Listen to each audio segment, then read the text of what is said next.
Yeah, in fact, if you're interested. We're live. They We can are send you. live, this is Senate Finance. Yeah. We've been working our way through. Our first item is H 606, an act relating to professional licensure and immigrant status. And Tim Devlin, Yes. come on up. This is a new one on here. I think I'm a song. So tell us what this bill does. You come to us from GovOps. Is that what it's okay? Yes, Okay. Okay. thank you for having me, Madam Chair. For the record, my name.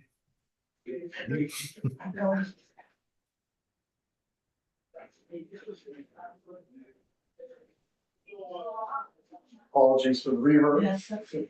For the record, my name is Tim Devlin, Legislative Counsel. For you committee members, you have draft 1.4, which is a strike all amendment coming from the Senate Government and Operations Committee, being made to the underlying bill H 606, an act relating to professional licensure and immigration status.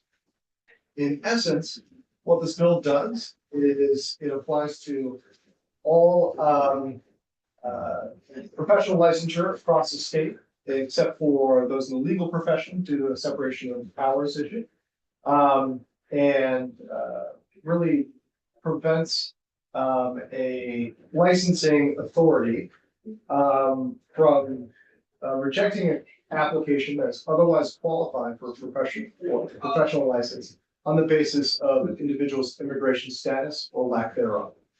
And where an application will typically request that the applicant provide a social security number, the applicant may provide alternative forms of identification like a TIN or tax identification number in lieu of that, unless a federal statute explicitly requires that, or if the state is part of an interstate compact, which may require social security number. So why is it in the finance committee? Um, I'm not seeing the fee. I don't. Licensure fees, Licensure fees, I see.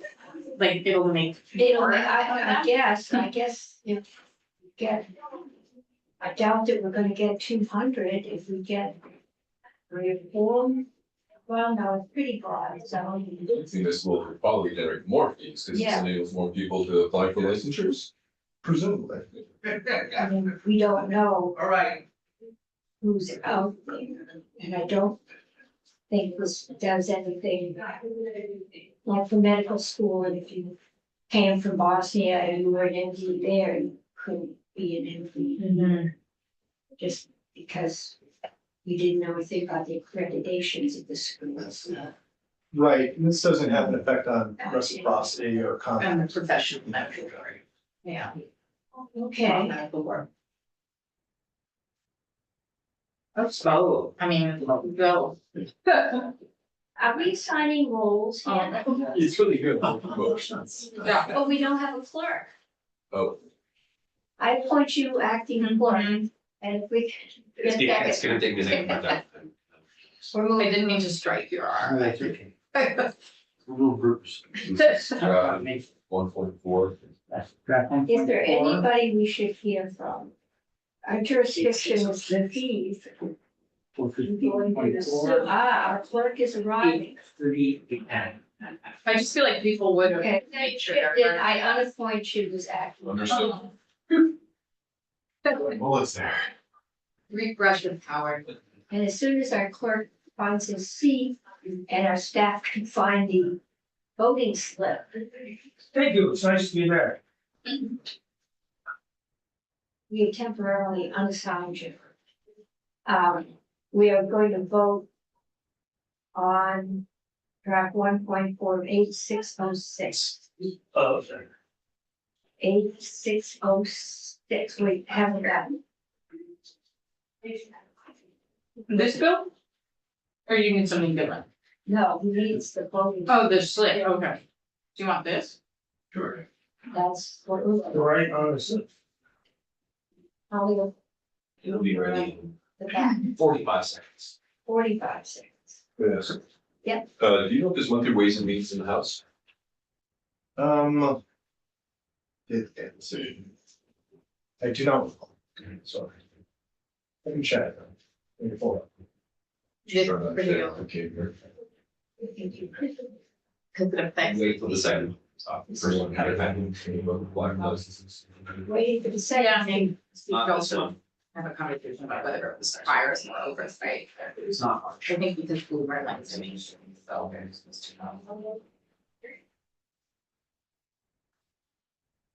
Okay, Ready? ready?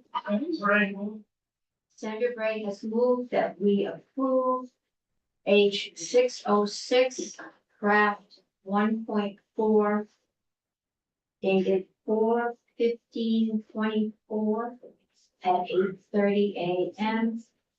as it was presented to us by the government operations.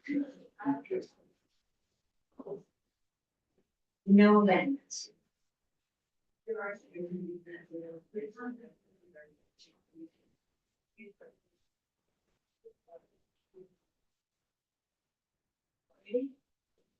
Okay, motion, any further discussion? Comments, questions? If not, all those in favor say aye. Aye. Opposed, say no. I'm reading that 601. That makes seven. Okay. Today. Today. Senator McCormick, will you present this one? Sure. Really late. Okay. It won't be easy, Madam Chair, but I'll do. Okay. I mean, we may get some really heavy questions. But it is a gov bill, so we'll puncture that. And to answer your question, Senator, it looks like it could not go through. We did go through that. Okay, It was out of break up. they have things. We got, oh no, we're only about 5 minutes ahead. We have Maria coming in. And I'm trying to get some final drafting done on 657. The yield bill is on the floor, I believe, as we speak. So, that's it, 657. So I'm trying to get a draft. To date, we have done nothing to section 1, section 2, which is the, making all communications equipment subject to the real property tax. I think it was Friday, we heard from the tax department, and I kept waiting to hear from them because they told us that they couldn't do this in-house, that right now they're doing utilities. Utilities, it's easier to do, and this is going to fair market value, other than book value. That utilities are regulated, we know how much profit they make, yeah, Maria, you can take your seat. And that to do all other kinds of telecommunications equipment, which is an emerging and quickly changing, and to do the fair market value, they did not have the expertise in-house, they didn't pay. So I think we decided to turn that to a study, exact wording we talked about. And the same with section 3, which was the pole attachments, or the poles in the right of way. And again, this whole ado was because I think it was 17 years ago, the legislature at that point put a rental fee or fee on these poles with and out unless they deemed it to be providing a equal or better rate of public good. They have done so, so tax has never been collected. I think what I heard was if we've never collected it, it's not like we're giving away money that we've had. That maybe the important thing is to find out where the poles are. And turns out that's maybe not as simple as we thought, because right of ways are set number of feet from center lines. And so they need to be assessed individually. So it's just a question about finding out where these poles are that hold up our communications infrastructure? Or is the task to find out what's in the right of way, G Street under the auspices of transportation? The right of way is the auspices of transportation. Yeah, so I what? believe this bill wants to know the poles and the wires that are on the poles, On the right of way, on the right of, or wherever the poles may be. no, the poles on the public right of way. They, utilities, I believe have told us they know where the poles are. But where the pole, unless you do a specialist look see, they don't necessarily know how many are in the public right. Think I've got that right? I stand to be corrected. So will we have to tax money here, or are we after knowing where stuff is so that we might be after the tax money, or we might be able to better use the grant from the federal government to deal with emergency management, or? I think, Senator, it was your suggestion that we find out where everything is Yes, before we talk about tax. yes, everything, not just what's in the right one. Okay, I think that may be bigger than the scope of the bill, but I will ask. I think one of our guiding questions might need to be, I could be wrong, is now that the budget that's left committee, does any of this have a cost that we don't have the money for? That is another So question. just question, well, we came here on the first day of January. And we're May, and we don't know what we're. About this bill or everything? Well, we just got this bill last Yeah. week ago, we spent most of the. Yeah, we're finding the same thing in our committee, if it's not already in the budget, yeah, so. I think So I that's. think there is an appropriation. There is in here from the pilot special fund payment in lieu of taxes. Yeah, okay. And I believe there's a balance in that fund. Yeah, Senate Appropriations hasn't looked at it. Okay. But so that's still a question, like, is the money booked elsewhere? I'm gonna defer to the fiscal analyst who is sitting behind you, who can answer that question. For the record, Tech Barnett, Joint Fiscal Office, that money was carried, in House appropriations, since it is coming out of the pilot fund as opposed to the general fund. And there is a balance in the pilot special fund of, I think it's $7 million. There's certainly room to figure out that. Okay, so it may not be in our budget, but it will be subject to a committee of conference. Because there are many things that are different in the two budgets. Senator Chin. I think this is moving in the right direction. My question to Ted is, I'm trying to understand from your fiscal note on this, I think you wrote it. Sections 7 through 13, does that a net, and is that a net positive in anticipated revenues for the ed fund that's been counted on in the budget? And how much is it? So those wouldn't be broken until fiscal year 26. So it's not in this year conversation, and but it is a net positive. The definition of communications property is, it's a larger piece that would get added. Was it something like The range we have, 600,000, am I remember that total? yeah, so for the communications property getting added to the grand list of real estate, we estimated between $2.5 and $5 million. There's a wide range in that estimate. We were relying on states that currently centrally assess. And so we have data on how much this communications property represents in those states and scaling down to Vermont. But when you scale, there's quite a bit of variability in how that happens. So we can set that in motion. We'll just have to make sure we get everything in. But I thought, why don't we let Maria go through what He thinks we told her to do it. No, And I barely picked up one thing. since we aren't sure what we did, we'll Okay, see how close she came. okay, let's give it a try. Maria Royal with Legislative Council. So, Senator Cummings, I think you explained the overall intent of the proposed amendment very well.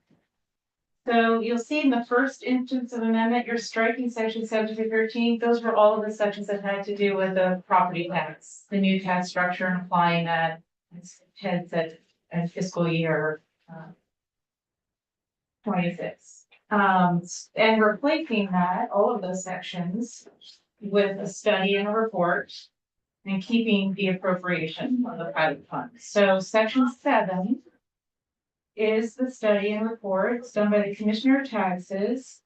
So conduct a study concerning the taxation of communications property.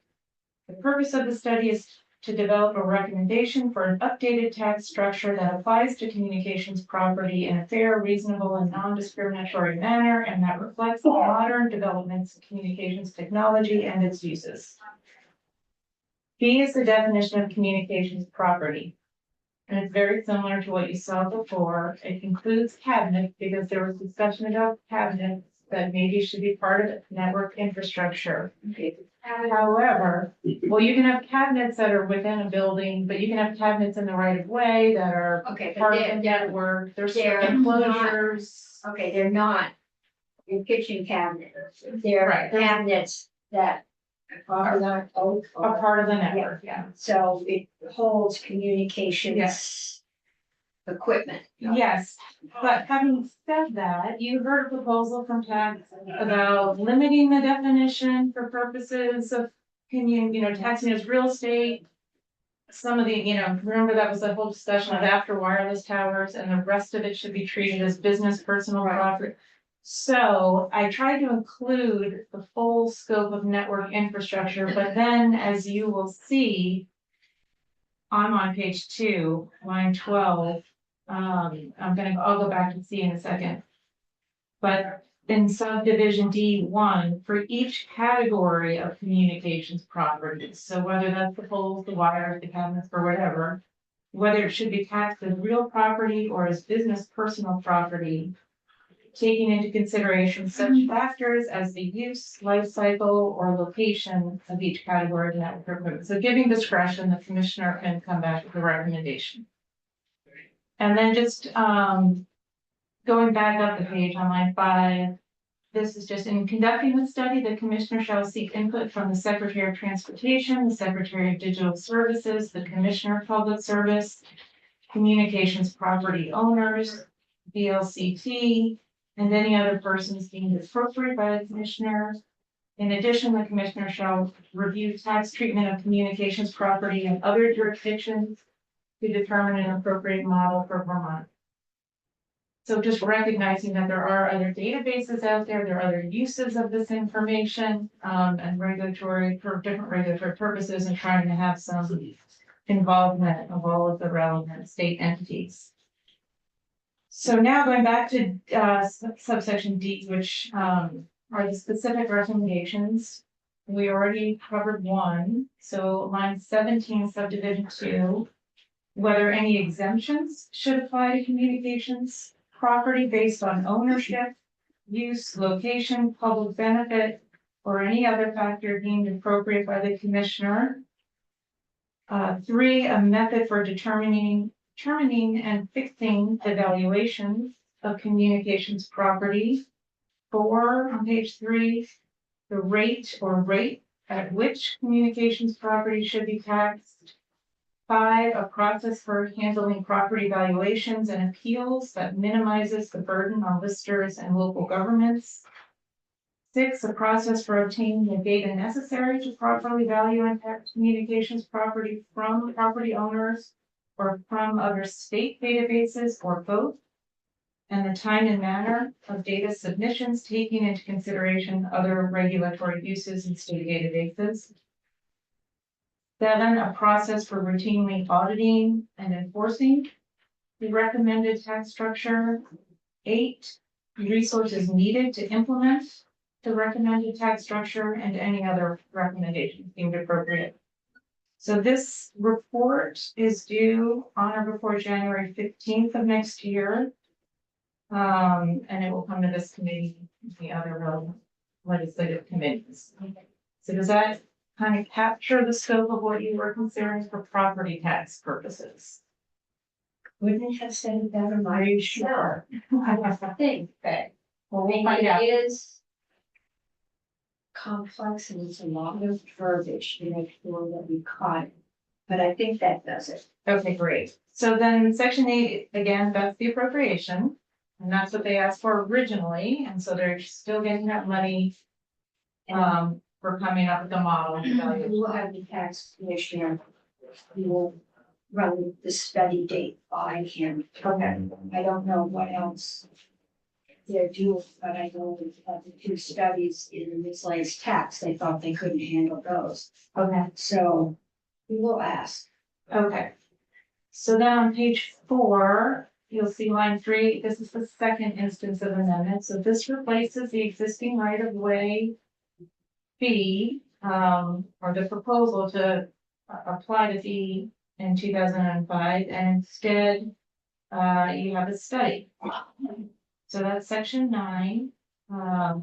It specifies starting on line 9, the Secretary of Transportation shall conduct a study concerning access to and use of the public right of way, and there is a definition which we'll look at later, by communications service providers. And I want to hear from transportation because I thought the testimony was they were fairly far along in doing this. So it might be rather than do to continue and finish. Yes, something or that they have- update the Yes. appraisals that they did, so Yeah. 2 things, that is one of them. The other thing is, and there is a section, we'll get to it on the inventory, doing the inventory. The way it's drafted now, it's limited to communications property, but I think you wanted to apply to all utility property, right? Because the electric companies own most of the poles. Yes, I think So I think that's just, because it was I'm being, flagging that, yeah. as the bill came to us, there was a fee per foot of wire. Well, that's still part of the fee structure for communications property, which could be, fiber or Right. twisted copper or coaxial cable, but the poles themselves, most of the poles are owned by the electric The utilities. companies, So so. with the CUs, they said they have not put in any ports. So just in terms of the inventory, making sure, I think that might need to be tweaked, but you can look at that, so. Back to subsection A, line 11, as part of this study, the secretary shall develop, oh, did I already read that? Maybe not. Develop a fair, reasonable, and non-discriminatory fee structure applicable to communications property in the right of way that is commensurate with the public benefit conferred, and shall conduct a cost benefit analysis with respect to implementation of that fee structure in Vermont. So you heard from V-Trans that they had concerns about the costs of doing this and the benefits, so that's something for them to thoroughly. Some of the utilities too, that it would be possible. So then subsection B, in order to perform a comprehensive cost benefit analysis as required, the secretary shall develop a right-of-way database indicating the location of communications property currently in the right-of-way. And here's where you might want to broaden that to include all utility property, Okay, okay? and that also That's a would be question. underground conduits, which is the, Yep, so that, yeah. So then subsection C is just in doing the study to consult with other state entities, Secretary of Digital Services, the Commissioner of Taxes, the Commissioner of Public Service, the Public Safety Communications Task Force, which is doing their own inventory of communications property, some of which is along the roadways and the state highway system.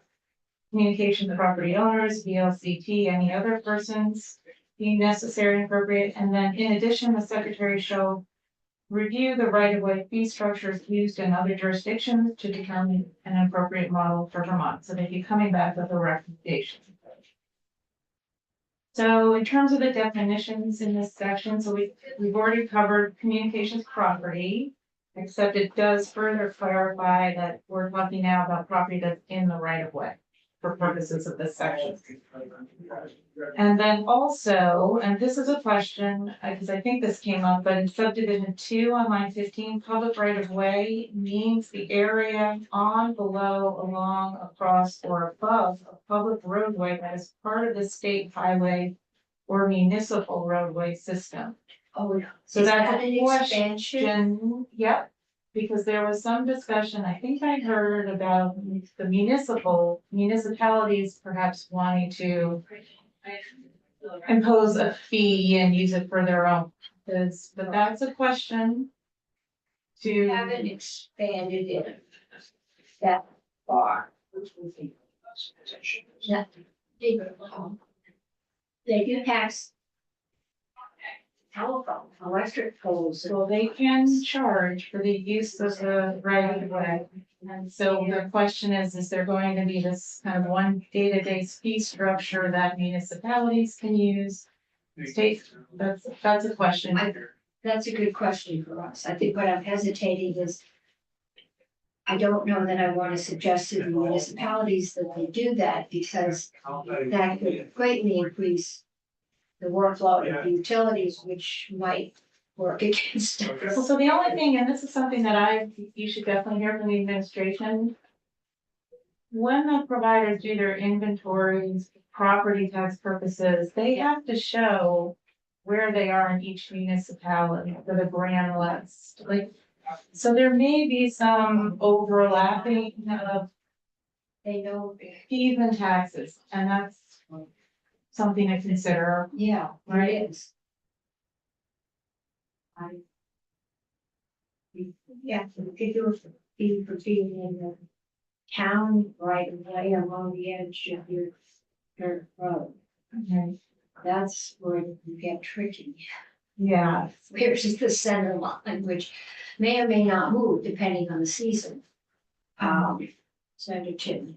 In the same section, I think it's related to the point we're talking about now. You raised the topic that this is focused on communication services, but we might want to broaden this to all utility. Did you also say that another entity is tracking utilities in the right of way right now? not utilities, but the public safety communications task force, which is looking specifically at communications for public safety purposes, is looking at the availability, emergency. Yeah, and where there are dead zones, where there isn't service, so they are, and the roadways, the corridors that are traveled are an important public safety Right. component, so they're gonna be doing their own, they are inventorying some of this, Okay. right, and so that there should be some, at least Yeah, we should know sharing of where our information. communications infrastructure is located. And that probably would mean. It seems like public safety. Emergency management. Not the police would be the place. To eventually locate that. We're doing this. What started out for purposes of taxation for whatever you want to call whatever charge we're putting on these poles. We've now decided that we should just know where, basically where the poles are that are in the public right of way and how, and the wires that are in the right of way. And how, how many there are before we start talking about charging. Do you know how far along in the process they are, and should we be looking at possibly asking them to expand their efforts, or are they already halfway through their inventory? I don't remember now exactly when their inventory is due, it might be in the fall, but I'd have to check. Probably pretty fun. I don't remember, I can find that I out. don't think we want to duplicate, but we're really asking for a subset of what they're doing. I think it would actually be easier to get a map of where all the poles are. Because the utilities, one old one that's up in a swamp somewhere, but in general, I know where their poles and wires are because they charge rent, they have to go do a readiness, change the wires around when you wanna hang something else, so. That was an issue for broadband, is the readiness, just getting them ready to hang something on, so. I think we're asking for a subset of that, which is which ones of all those thousands of wires are sitting within, is it 14 feet? It's X number of feet from the center line of road. It's somewhere in the swampy bottom of my front yard, that the line comes. And if my sewer line clogs, I hope it's in the little swampy areas, because then the city has to clean it up. But that's what we're asking. And probably the first thing we want them to do is a cost benefit. I mean, how much rent would we have to charge to cover the cost of finding out where those poles are? And how I know AOTs are working on it, we'll have them come up and tell us how far they are. So Senator McDonald, but a quick follow-up is, I support this direction, and I reasonably believe this is gonna go to conference just from conversation, so if you wanna move this along to get us to that stage, so we can focus on your bill, otherwise, I support this language, knowing that there's going to be additional adjustments because of. I'm sure there will be. Has Maria captured what we were thinking of doing? Senator Flynn? Yes, but yes, and I just didn't know if you, before I would say anything more, whether you wanted to hear from the commissioner, if there's obligations for the commissioners. I would like to hear from you. Is the commissioner here? Whoever's here to speak for transportation about what they think about these amendments. Are you ready? Sure. Okay, come on up. Madam Maria. Chair, Yes, I think this is a big step in the right direction, and I want to make sure we're not asking the commissioner to make policy decisions.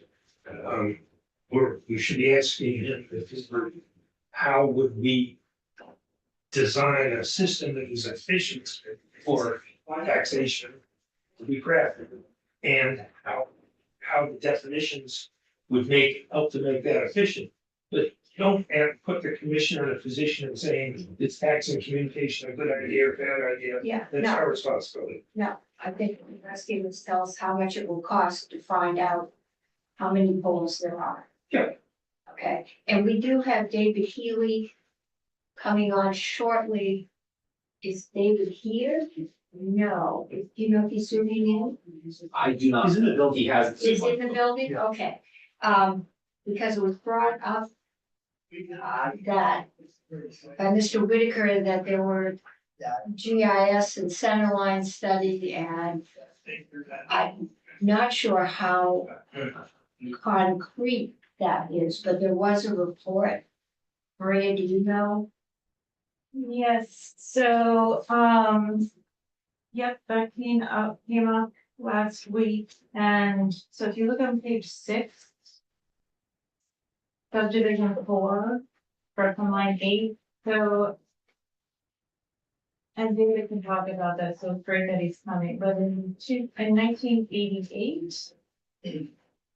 You commissioned a study and report for the establishment of the GIS system in Vermont, and David was the recipient of that report. And in that report, there are specifications about the formatting and how the data should be collected and maintained, and various other design recommendations. So the language here says when you are developing proposed standards and procedures for collecting the data, do it in a way that's consistent with any existing databases, including any design recommendations from that very extensive report. And I've been working with Hunter Thompson, Department of Public Services, been very helpful in terms of finding that report. And but that's, yes, so the idea is to try to work from a lot of information that's available that can help for multiple regulatory purposes. And I assume that information technology has developed since 1988. I think in 88, we didn't even have laptops in state government. We made the switch to going to laptops when I was here, and I wasn't here in 88. We were still using mainframes, so. Yeah, laptops are new in that sense, and so is in all the technology that's behind them. And so the only other thing, I know you're gonna get short on time, but I wasn't sure exactly when you wanted this report completed. So on page 7, it says on or before January 15th of 2026. I think we agreed that we would move it out a year. But I'll listen to ALP to tell us. Okay. I think we thought the 6 months was not reasonable. So we moved it out a year to January 26th. But that's open to correction. We want to give adequate, but a time. Okay. Shana? This study should be able to provide information. Were there be a decision for tax? Were we trying to restore 911 dispatch? Were we to identify and try to engineer redundancy where redundancy Right. does not exist? Emergency management, and to identify dead zones. And if there's going to be a study, all of those things ought to be in it. We should not shave a couple bucks off. So that 18 months from now, someone says, wow, it's a great study, but it doesn't provide the information for other questions that are gonna have to be answered within. It sounds like there is already a study going on by the emergency management study group. The task force, to some extent, they're not collecting all utility data, but they are trying to figure out what areas in the state don't have communication service, so people can't call 911. So they have a specific task. Which will be the redundancy in the dead zone. Got federal money coming to achieve certain tasks, which we can't achieve until we know where stuff is. Right. So it sounds like there is a study under emergency management locating the stuff. Well, we don't need. This isn't a contest of treasure hunt to see who can find the most stuff first. It's supposed to be a No. coordinated But this effort. bill, as it came to us, was very limited to the poles and wires in the right of way that nobody had been collecting the taxes on. And it took off, well, it took off. And it said you will collect it, and the utilities will report where those poles are within 6 months. And I think they know where the poles are, they just don't know if they're in the right. So that was the task in this. It was a specific fixing a problem that we created in some ways, of having department deciding not to collect tax, even though we gave them an right to do. Okay, we gave them an ability to do it. So Rob, come on up.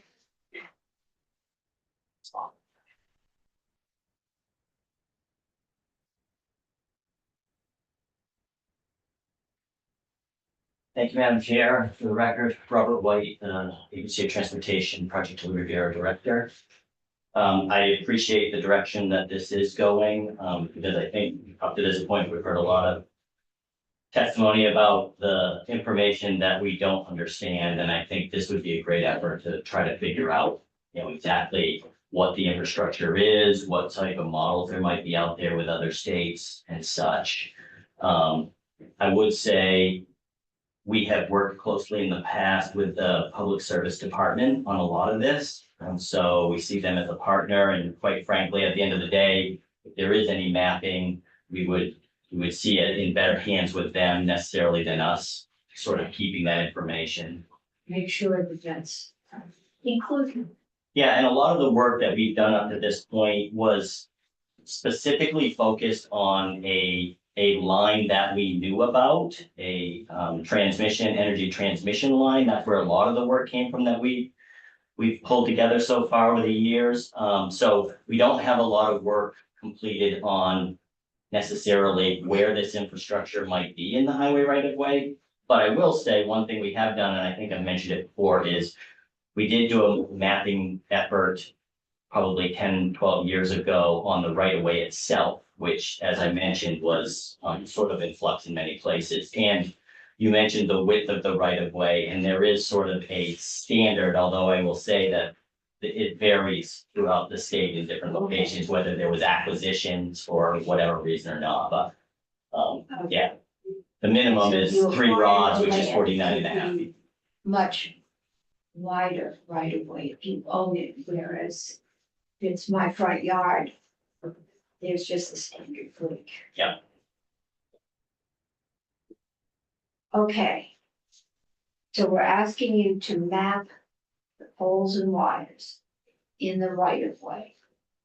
Did you tell And us? ones that are not right. No, we are not mapping the ones that are not in the right of way. Then how will they be? Then how would one be trying to design an emergency system that needs our infrastructure? That is not part of the task of this bill. This bill came to us merely, I have a windowsill back here that people are welcome to sit on. And you can just move all the trash barrels over the thing. This bill came to us for the purpose of collecting or not collecting the tax that we put on it, I think it was 17 years ago, and has not been collected. That's driving the auditor crazy, it is driving the House committee crazy. But this is not a bill that was set up to map all the infrastructure. What we were told, there is a group working out of emergency management, a task force that is doing. If you suggested that I would stop this, suggesting that. This needs to be, what's in the infrastructure. Right away needs to be inventoried, because it is an essential piece of putting together 911, the WC, et cetera, et cetera, et cetera. If we confine our study to what's in the right of way, we're back next year with, well, we got half the information. We still can't make decisions on 911 blank, areas that are unserved and redundancy. As long as we're sending folks out to do it, why don't we do what we know we're gonna need? For several tasks to be performed in the future, not just one. We have fallen into, say, trap sometimes of having agencies design their own IT systems. And then when we say, boy, it makes sense to have all those IT systems connected to each other, we learn that we should have, when we ask IT systems to be designed, to design them to connect and work together. Right. And then we shake our heads and say, how will we so short-sighted to have not anticipated what we need? And I would hope this bill would not be a short-sighted bill that would bring us back with having inventory 2/3 of what is necessary to solve several. I doubt that we are going to inventory a 10 with this bill.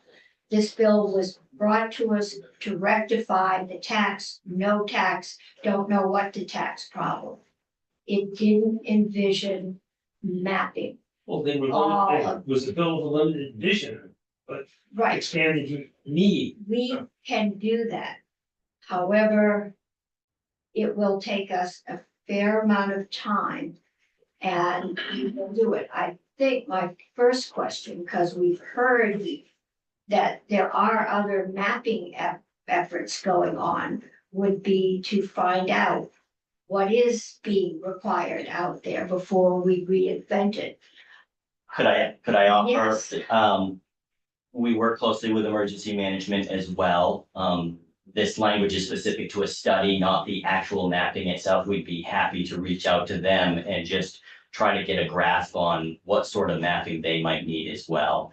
I will say, this does broaden it a bit to municipal highways as well, which I think starts to make it even more complicated in some ways. And I think you've already mentioned that, Madam Chair. And we're happy to work on the state highway right of ways and help anybody that might be able to use the information or how we get that information for the mapping. But I don't think the vision would be to follow a line that's in the right of way, and when it jogs out, to just sort of forget about it until it comes back in necessarily. So I think we can work through that with folks like emergency management.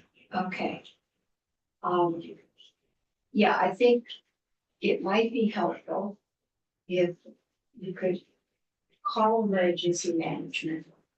Or maybe we'll try to call it problem service department. I don't think we're doing 211.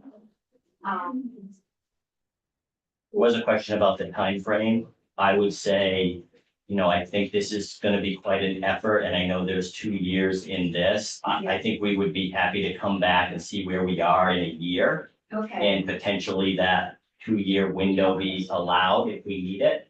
okay. Yeah, I mean, that's a That limit, sounds- not if you finish up faster, that would be even better. So, maybe we could call the public service department, emergency management. Who else might be mapping?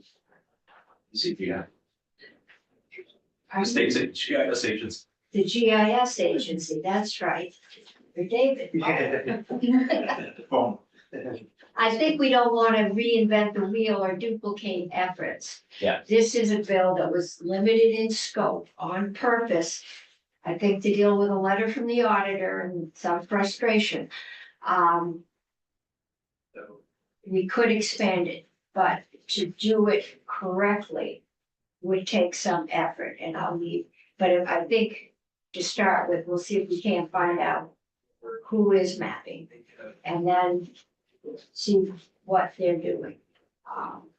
Because I know GIS, not GIS, 911 redundancy, black holes have been an issue for years. I also don't remember when we promised it would be 24/7. But that's where it is, so that would be good to know. So if you can find out something, and we'll call Department of Public Service, we'll see what we can find out. Okay, and how far along are you in mapping? I mean, Right. have you done 10% of the right of ways, or are you still? Nope, the right of way, we are 100% done. Now, there's various levels of accuracy in that because some of that, we had very accurate depictions of that right of way because of projects that were fairly recent. Okay. Some were older projects, and some of those right of ways still go back to those original 1800 descriptions. So, but there is a line on a map for those. It's just the accuracy may be at various levels Yeah, for the right of way. Vermont So. soil does tend to move a little bit in a couple hundred years. And I don't know, you might have some dirt state highways, I don't think so. There are some town lines that are still in discrepancy, so.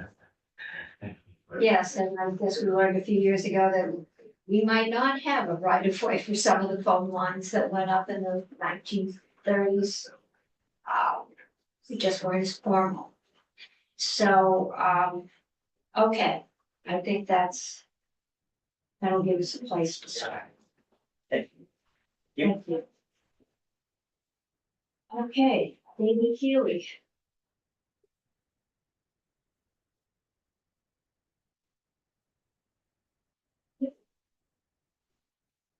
I like the old days in here. Well, let's see. We may have to open the door for us.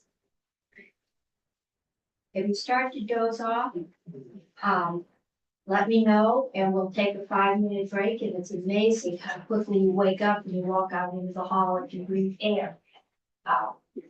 It does get pretty sparse in this room at times. This is a committee that you've invited me to talk about GIS and right of way stuff. And Yeah, my name is David Healy, and I've been, first 10 years, I worked in the policy research office of the governor in 88 to 90, and then set up the state's GIS office in 88 to 92. And then went on to consulting after that. And then retired about 3 years ago, and I've been working pretty full time with Central Vermont's Communication Union District. And I've been responsible for a lot of the data collection for that. So in terms of what's considered in this bill, in terms of infrastructure inventory, the state of Vermont has complete road centerline data, and then you heard about what V-Trans has for right of way information, all of which is in GIS format existing. All the electric utilities, and I assume the gas utility and Velco, all have GIS data on all their infrastructure. And it's a varying quality. The GMP makes it data, they update their data every year. It's on the state's GIS data portal. You can download it. okay, so Do we don't this. have to talk to them, you already have their info. Yeah, and WEC has all their data done. VEC has all their data done. The difference is whether all of them have information about attachments. So when CD Fiber went about designing and engineering the network for the 20 towns, we went out and inventoried every pole with every attachment, took photos of every pole.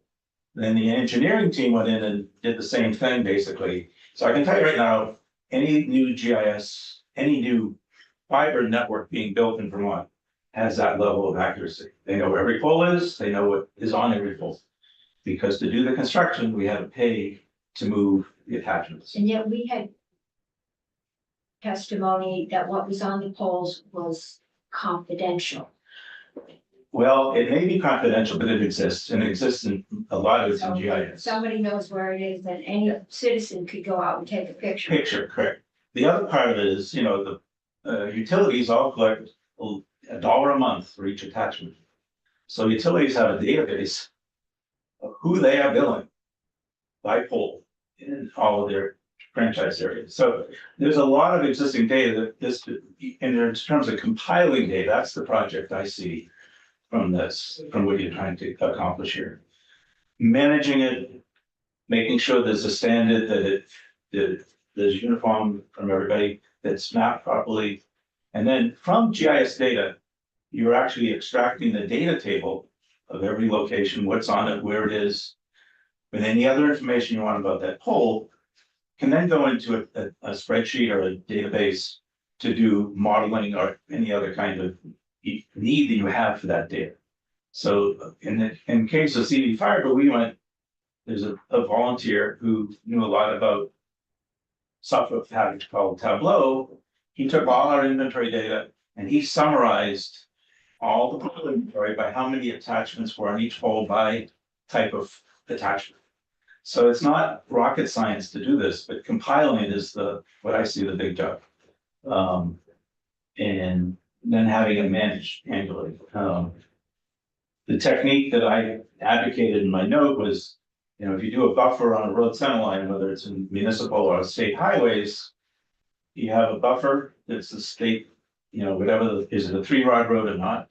You do that buffer, do the poles fall in that buffer zone or not? And so you're extracting that data or attaching a tag in right of way. Don't throw out the other data, just say one's in the database, one's in the right of way, one's not. So it's a fairly you know, it's a technology thing, but it's easy to do.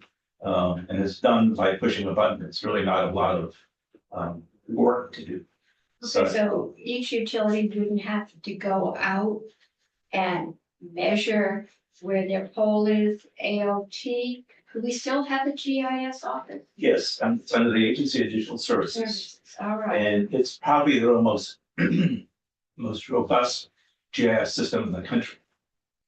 We will have them in maybe. And John Adams is the head of it. And He's my- they are, you know, they now have LiDAR data that's down to, I don't know, 6 inches, or whatever. The LiDAR data may be the tool to do the further collection of it's missing, Okay, so. that would be a good question. Yeah, we've had John into economic development. So this was, you know, back in 1988, when we did the study to set up the state's GIS, we hired a consultant who developed the implementation plan. And this was one of the data layers they suggested the state develop. And then the money ran out in 1991.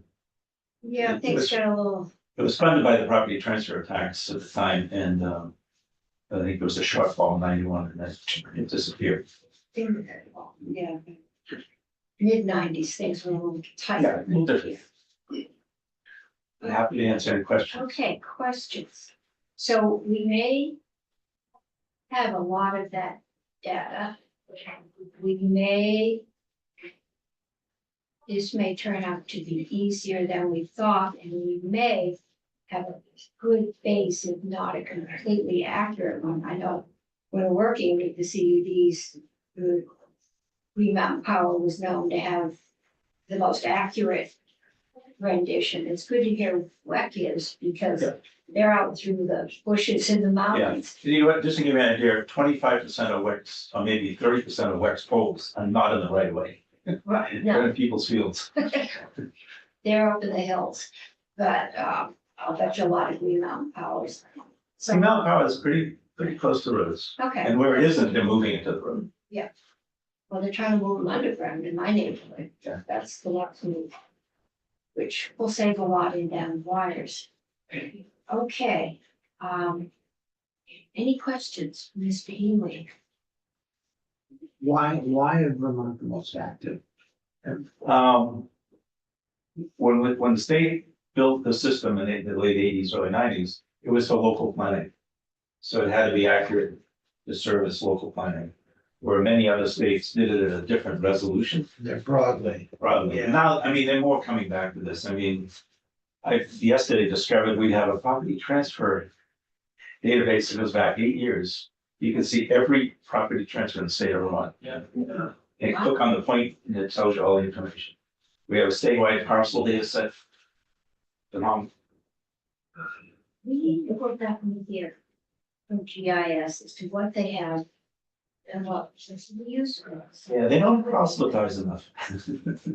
No, I mean, yeah, we don't ever hear the GIS office. I've heard of mapping. Yeah. But that used to be under property valuation. Correct, way back on Harry. Way back when, and, but it just kind of disappears and let's make. I think when I went to the Agency of Digital Services, it really disappeared. Yeah, but that's an agency that seems to be growing by leaps and bounds and not something that I would think of necessarily as mapping, so that would be good to hear.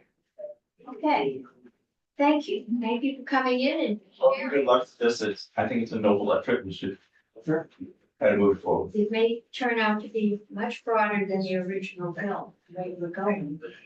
Okay. Perfect timing, Peter, you're next. Out in the hall. Sometimes I'm pretty sure the room is bugged, but it's when you say the word Vince and he walks through the door. Oh, he's responsible for those lights that can't be turned off, so. I wasn't watching that.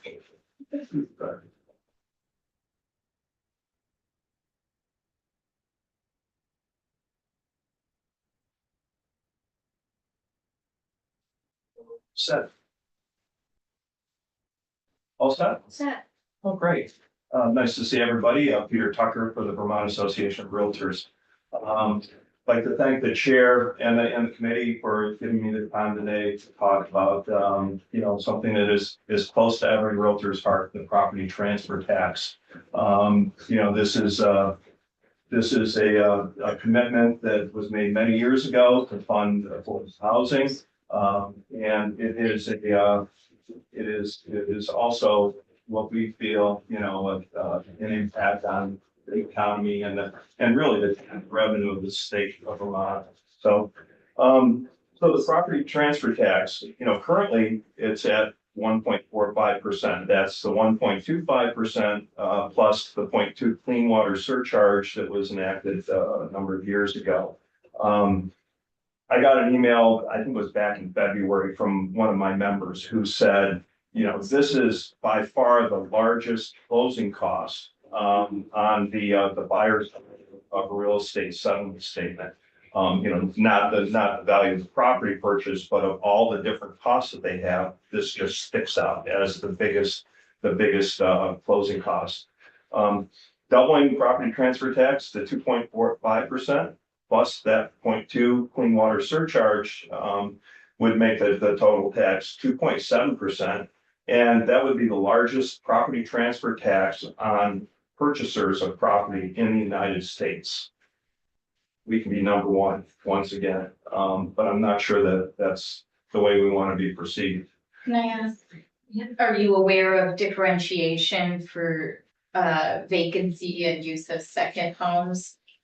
No, I'm not. Yep. I mean, I looked at all 50 states and, they're mostly pretty consistent in the way they apply their transfer taxes. Second homeowners have a major impact on our economy and as a result on the tax revenue of the state. We need to encourage investment in the state, not discourage it. Second home purchasers invest in Vermont. They pay higher property taxes. We're usually among the highest states in the nation for property taxes. They don't pay higher property taxes than regular homeowner. I don't know. Yeah, but let's let him finish, okay? I don't Your question understand. just, You said they pay higher property taxes than who?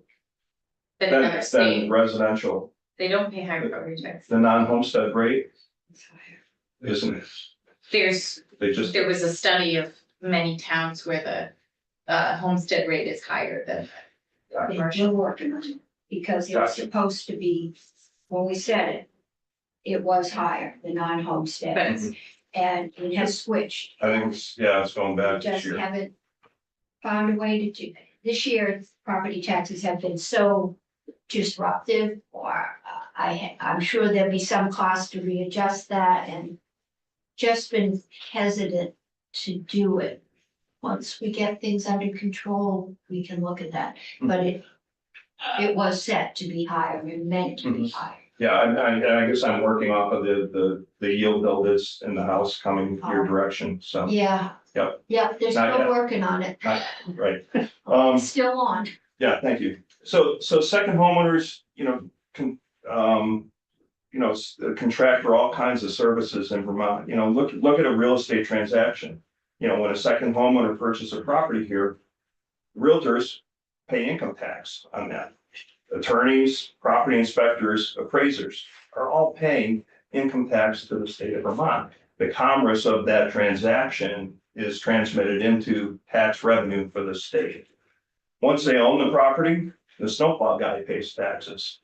Landscaper pays taxes, property managers pay taxes, any contractor that they use for their, to improve their property or maintain their property, they pay taxes to the state. If they're in a short-term rental program, a property that is a second home would never be available for a year-round rental property, but they do take advantage of short-term rentals to help offset, what their significant taxes are. They're paying 9%, and with a new proposal, that would be 10.5% tax revenue to the state. These are all different sources of tax revenue to the state, and it goes on and on. Second homeowners, the way, and so my history is 25 years of selling real estate primarily in the second home communities. I gotten to know a lot of people who value moving here. You know, having a property here, they're attracted to, you know, Vermont's outdoor natural activities. A lot of them are like UVM and Middlebury grads, you know, they couldn't make a living here, they had to leave the state to earn their living, but they also wanted a piece of Vermont, and, you know, and they're inclined to try and accomplish that with a second home. You know, second homeowners spend money in the community. Second homeowners typically, you know, support philanthropic events. And they're here primarily because of those outdoor recreational opportunities that Vermont is so great at offering. And then the tourism business that, you know, we always value because we know how important it is to our economy. You know, why should this committee care? Because second home sales generate or drive a large portion of tax revenue to the state, not only in what they're paying, but in the services that they use. This is just another property tax. I mean, we've spent the whole year talking about the vast increases in property taxes to support our school systems. This is yet another property tax. You know, very often at the closing table, the attorneys, typically the real estate agents, because we've hopefully already explained to our clients, you know, that this tax is coming to them. But the attorneys joke about it as the welcome to Vermont tax. If you double, it's 100% increase in the tax. It's not like an incremental piece, it's doubling it. You know, we'll call it the don't come to Vermont tax. And, you know, we're gonna lose that revenue, and then we're gonna lose all the ancillary services that generate revenue from, you know, from second homeowners. And we continue down the road of not really looking forward at how do we increase our brand list, provide greater prosperity for the state, and really do it in a way. I mean, second homeowners use virtually no services here. They don't have any kids in the school system. You know, they pay as they go for everything. So they're really, you know, great benefactors, you know, to the state, and, you know, doubling the tax on them just seems, you know, unreasonable. So, you know, what's the solution? Vermont Housing Trust Fund was created to support affordable housing. You know, many moons ago, the legislature distributed funds to, you know, the three different sources that are there now, you know, Vermont Housing Conservation, the municipal planning grants, and the general fund. Only 50% of property tax revenue goes to the Vermont Housing, you know, the housing associations. You know, so in terms of, you know, how do you address, you know, nonprofit housing, that sort of thing? Reallocate the funds. 33% goes to the general fund. You know, that should be enough to support, you know, the cost of housing programs that you know, you are obviously interested in supporting. So with that, can answer any questions, but, you know, certainly appreciate your time and giving me the opportunity. You know, what I can tell you is that, you know, when I talked with my government affairs committee about, you know, this transfer tax, I said, well, maybe, you know, should we try different rate, you know, and they were like, no, we should oppose it. And so I come in here to say, you know, we are opposed to this transfer tax, and thank you for your time. Okay, thank you. Any questions? Senator Curry. We talked about it very briefly. You mentioned it. Has your group or put together any data that you can share that illustrates the point we're making about the economic impacts of the homes purchased? Or it doesn't necessarily have to be out-of-state owners or non-residential ownership, but I think sometimes comes across as like a target group, right? And I think that's unfortunate. Yeah. Yeah, but so we get out of how people feel about it and look at data. I just wonder if you have data you can share. So the data that I could share on that is the economic impact of a real estate transaction. And, you know, this comes from our national association and is done on a state by state basis. And I have got a pile of flyers at home, but I don't have it with me, but I can certainly provide it to the committee. That would be helpful. Okay, I'll do that, and also my testimony. Yeah, yes, if you just email that to Zane, he'll post it on the website, so Okay. everyone can read it. Okay, can do that straight away. Okay, any other questions? Okay, thank you. Okay, committee, we're changing hands again, I'm trying. and we are right on time. I don't know what we're doing right for that. But Eric, it is not here yet. Have we heard? It's 2:42. I mean, It's 2:42. He's got 3 minutes. See, I was working with this. So you can take a deep breath and the committee will be at ease for 3 minutes. But when we get to 6:87, no, 6:57, that's, we gotta do something about that number. We seem to be at a crossroads with the mapping. The bill that came to this was looking at just mapping the right of ways and imposing a tax. We decided we would map and not impose a tax until we knew what was out there. It's now, there's been some discussion about mapping all the poles and buffers everywhere. I think I'll ask Zane to put a call with the public service department and maybe emergency management and find out if somebody is doing that. It would be, oh, you know, My ears were ringing over Have the a street, so I seat. threw on the car. tell us the truth. I'll do my best, or at least my version. Hunter Thompson, Director of Telecommunications and Connectivity for the Public Service Department. I really did, I was a bit behind, so I heard you mentioned, and I put on the tie and ran over. So I want to be clear that. You don't even have to put the tie on it. I want to be clear that the Public Service Department does not have a GIS professional that in the telecommunications division, so that's one thing that should be clear up there. And that while we have the information on the pole locations from the 3 major telecoms, that would be WEC, VEC, and Green Mountain Power, that information is provided by the telecom directly to the Vermont Center for Geographic Information. So it doesn't really come to us. Okay, It goes directly from the utility to VCGI. It might be at our behest, or it might be because we request they put it there.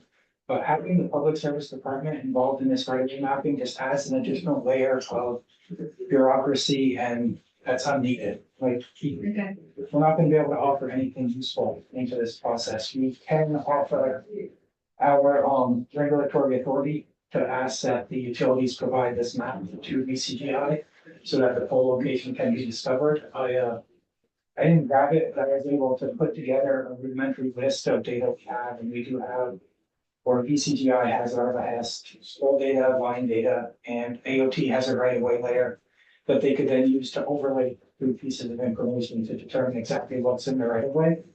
But that's not something that I would prefer to see the public service department participate in, because we're gonna be out of our element there, right? We're a regulatory agency, we're not a technical agency, that does mapping on a regular basis. but GIS has most of the pole data. I don't know VCGI what has that field data. is in there, but all the big ones. The 3 big ones, WEC, VEC, and Green Mountain Power are.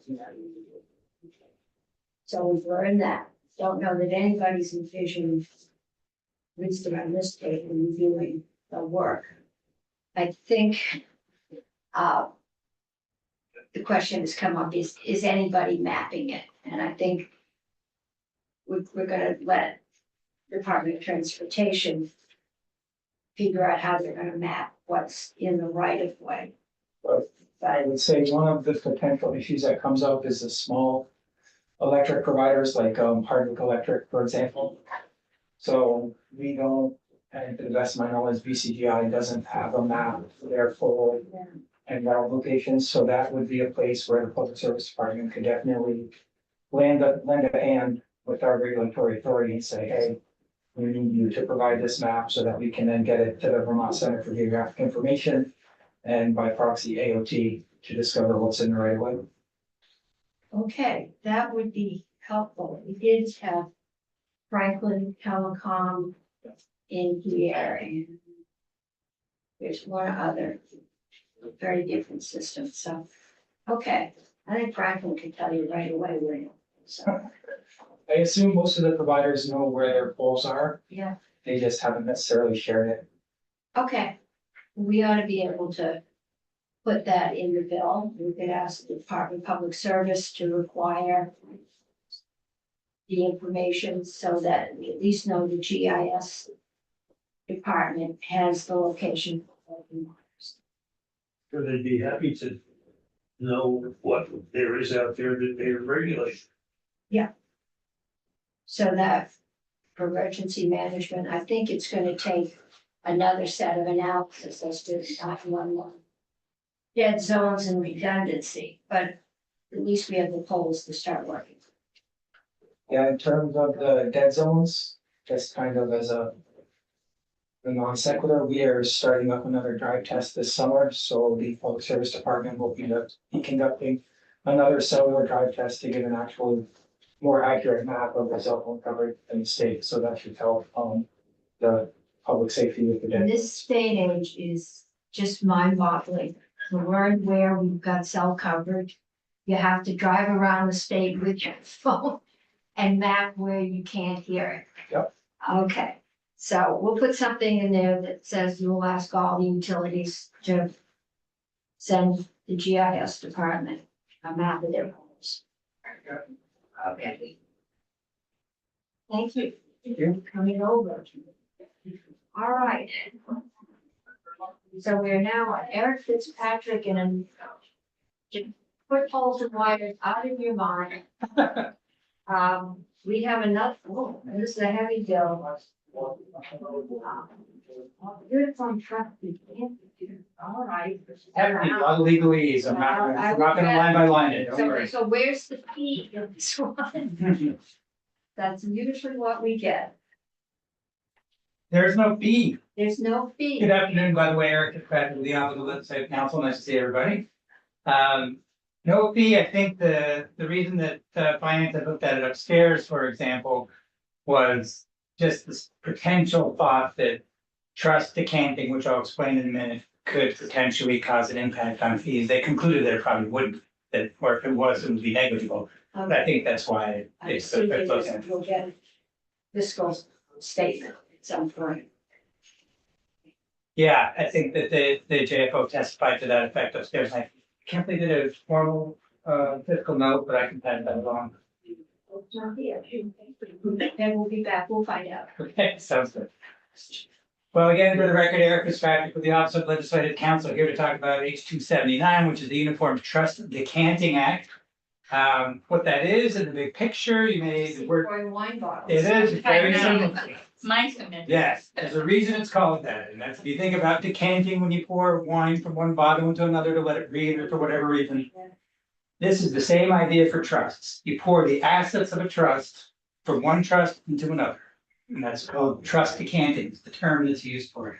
Take all the assets from one trust, you put it into another one. Obvious question, well, why would you do that? The reason for that, and it's been an increasing practice in recent history, recent trust law. Well, if you think about first, with respect to a trust, you've generally got three parties, right? You've got the settlor, the trustee, and the beneficiary. The settlor is the person who puts their property into the trust. They're the one with the assets, and they put those assets into trust. The trustee is the person who manages those assets. Trustee decides how they get distributed. Beneficiary is the person to whom they are distributed. So those are your three parties. Has been happening more and more in recent history, as I said, maybe because some trusts have been in effect for quite a while, the circumstances change. There's unanticipated consequences.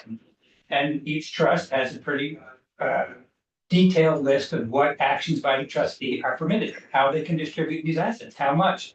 But circumstances change, unanticipated consequences come up. A quick example that is often used, let's say, for example, the rules of a particular trust say that the trustee can give 1% or 1/10 of 1% of the trustee's assets to the beneficiary every month. Just picking a random number, but unexpectedly, the beneficiary becomes disabled. So 0.1% of the assets is no longer sufficient to provide care to the disabled beneficiary of the trustee, of the trust, sorry. Trustee would like to give more than 0.1% because the beneficiary now needs more. They can't do that because the terms of the trust strictly limit them to the particular amount of the distribution. What would be beneficial at that point in time? A decanting of the trust. You create a new trust, and with the new trust, you say, some greater amount of distribution can be made to the disabled beneficiary, and that can be done through decanting, moving the assets from one trust to another. Who makes the decision to essentially empty out this trust and pour it in, I assume, a new trust? Yes, the trustee with the supervision of the court. That's who Okay. makes the decision, the probate division of the Superior Court. But it would go through the probate. They have an opportunity to object, yes, I mean, and it's actually, so what the Uniform Act in front of you does is exactly respond to those kind of questions. How are we gonna set up guardrails? And an important point to think about here is that this decanting is happening already. This is happening under the common law in Vermont, under a series of historical court decisions, and it's happened this way all over the country. And the National Commission on Uniform State Laws in Chicago in 2016 drafted this Uniform Act that you see in front of you now. Committee of members of the Vermont Bar Association, the Probate and Trust Section, the Real Estate Section, the Vermont Bankers Association all got together over the last year to make a few changes to be geared toward Vermont law. But they have all agreed on this language, and the idea is exactly as you were indicating, Senator Cummings, to come up with some consistent principles for how this decanting can happen, how it can be done so that it makes sure to protect the beneficiary, so it's not just done randomly by some trustee who decides, hey, I want to. It's 0.5% more for the trustee. Right. Yeah. Well, interesting, one of the, so what you have in front of you then is exactly what you're getting at, a list of principles and rules and guardrails that apply whenever decanting happens. One of them happens to be that the trustee can't do it to benefit themselves. So that's right in uniform. Cannot do it to increase their own compensation, or interestingly, to increase their own immunity from liability. So they can't get out of lawsuits, for example, by decanting either. And they can't increase their compensation or their benefit from decanting, and they can't shield themselves from liability either. Another important point about the process of decanting, when it does happen, is that it can only be done when the first, so you think, they usually refer to a first trust and a second trust. First trust is where the assets start, second trust is where they get decanted into. The first trust has to expressly permit decanting in order for it to happen.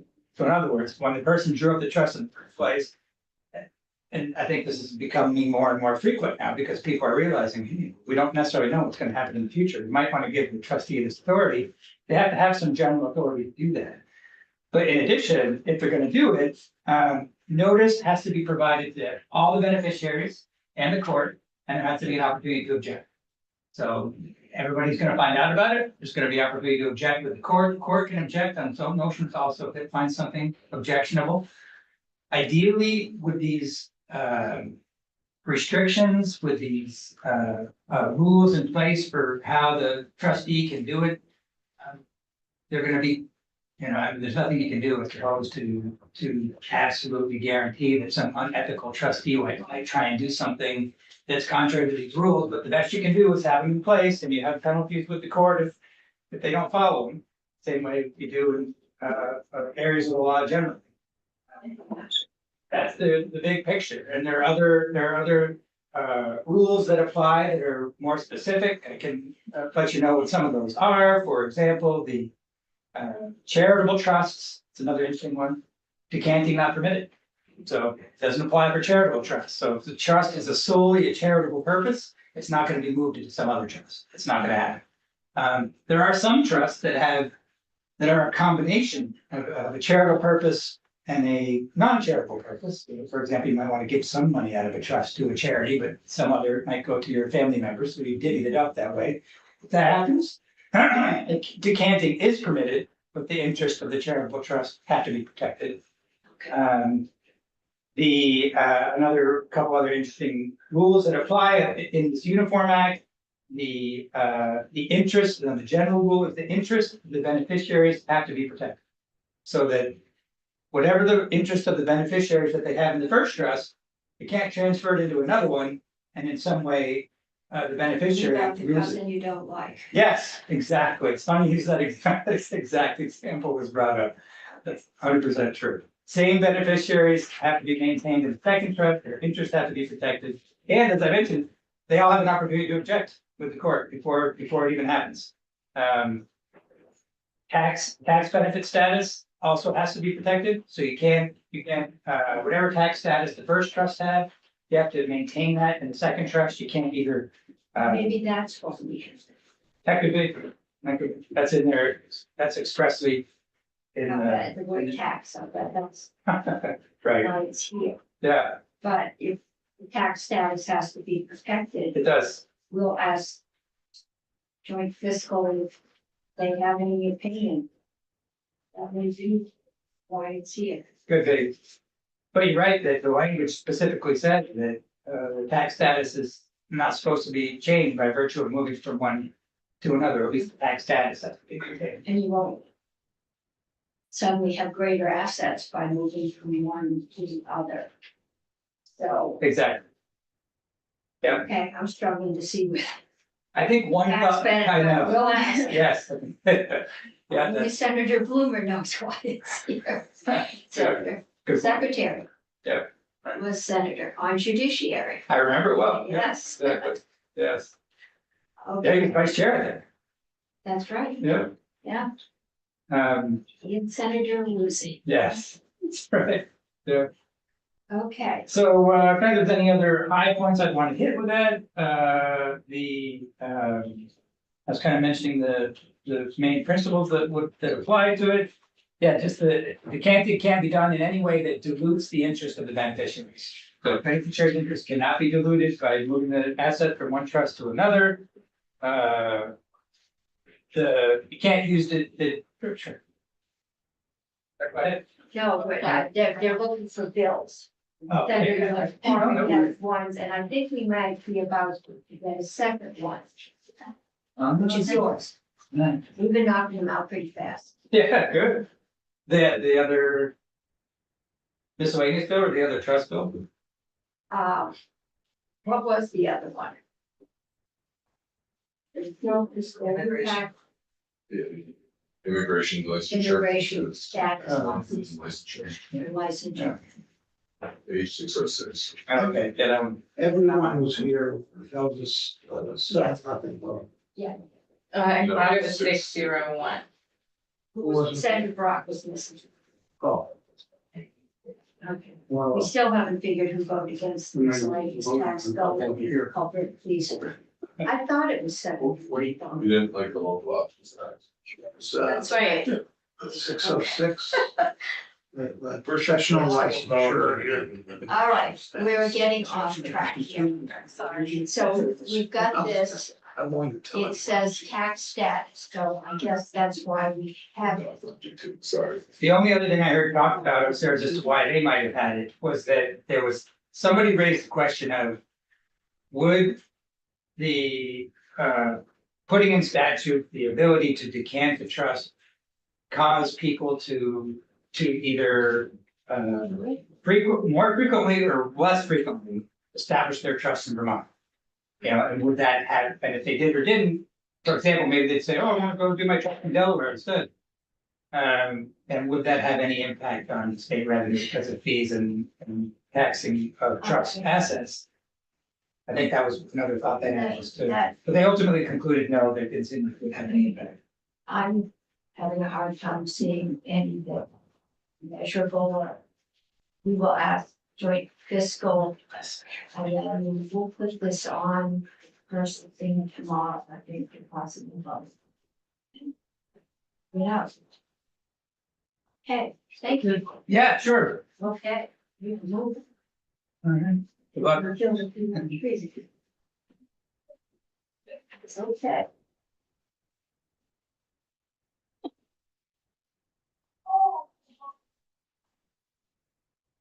now we're starting to get behind you. I think we've already done the next thing on the agenda, which is 6:57, discussion and possible vote. I think we're okay with Maria's amendments. I think.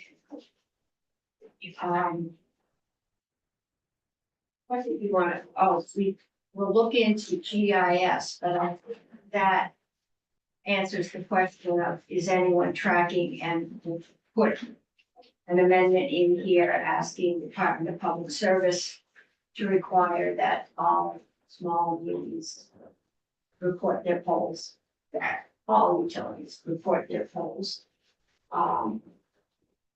And there is an organization that represents communities, and we should contact them to talk to us. Okay. I think maybe by the end of the day tomorrow, we'll be ready to vote this one out. Then we're going to 687, community resiliency and biodiversity protection through land use. That is the housing bill.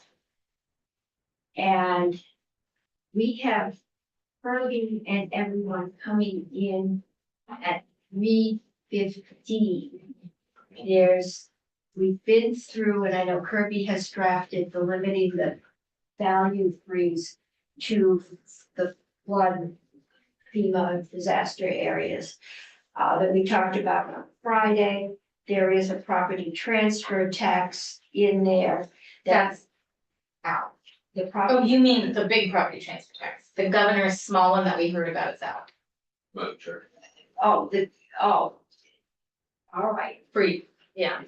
This bill is being drafted by the committees of jurisdiction as I'm waiting for them to, it's kind of a parent thing. I think Zane's trying to. Yeah, so just to be clear, at 3:15, Sebastian or Dwayne both can be at ours coming in. That's right, We couldn't get everyone else till 4:30. till 4:30, so we're gonna get it right. They're all, as long as that red light is on, they're all stuff on the floor with the yield bill, which I'm trying to clear our slate, because what I hear, and that's before any possible floor amendments, it's quite a bill. We have seats over here, if you'd like to sit. So at 3:15, so do I dare give you a 10-minute break? Be back here, we've got Sebastian, we have a letter, it's been posted from EFR with some concerns on 766, and I know Senator Brock has been working on some amendments. It was pretty hard, I think, to do a rational assessment after sitting here for 2 hours and listening to providers. But there is some concern about the impact on rates in Scuttlebutt and the Hollands that when they're out in a few weeks, they'll